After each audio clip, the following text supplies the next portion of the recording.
Il y a 5 ans, la comédienne Adèle Haenel a porté plainte contre le réalisateur Christophe Ruggia pour agression sexuelle. Ce dernier sera prochainement jugé. C'est en janvier 2020 que le réalisateur Christophe Ruggia a été placé en garde à vue dans le cadre de l'enquête préliminaire ouverte le 6 novembre 2019 des chefs d'agression sexuelle sur mineurs de 15 ans par personne ayant autorité et harcèlement sexuel.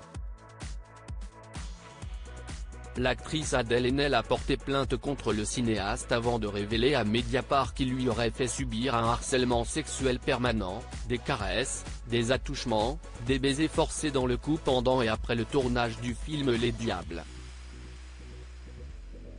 Après les déclarations de la comédienne, Christophe Ruggia lui avait demandé pardon. À l'époque, je n'avais pas vu que mon adulation et les espoirs que je plaçais en elle avaient pu lui apparaître, compte tenu de son jeune âge, comme pénibles à certains moments. Si c'est le cas et si elle le peut, je lui demande de me pardonner.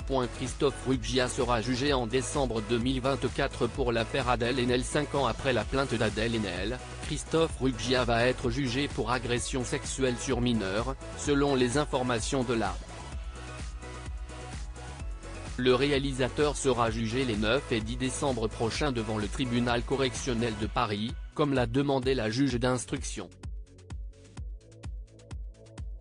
Cette dernière a retenu 2 circonstances aggravantes dans ce dossier.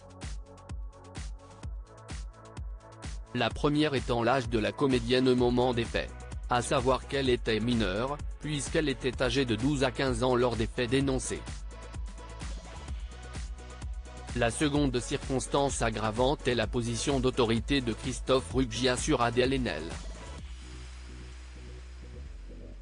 Affaire Adèle Haenel, un non-lieu ordonné par la juge d'instruction a également rappelé que le cinéaste a contesté l'ensemble des faits dénoncés par la partie civile tout au long de la procédure. La femme de justice a aussi ordonné un non-lieu pour les agressions sexuelles dénoncées par Adèle Haenel au cours de 2 festivals, le premier au Japon en juin 2002 et le second, au Maroc en septembre 2002.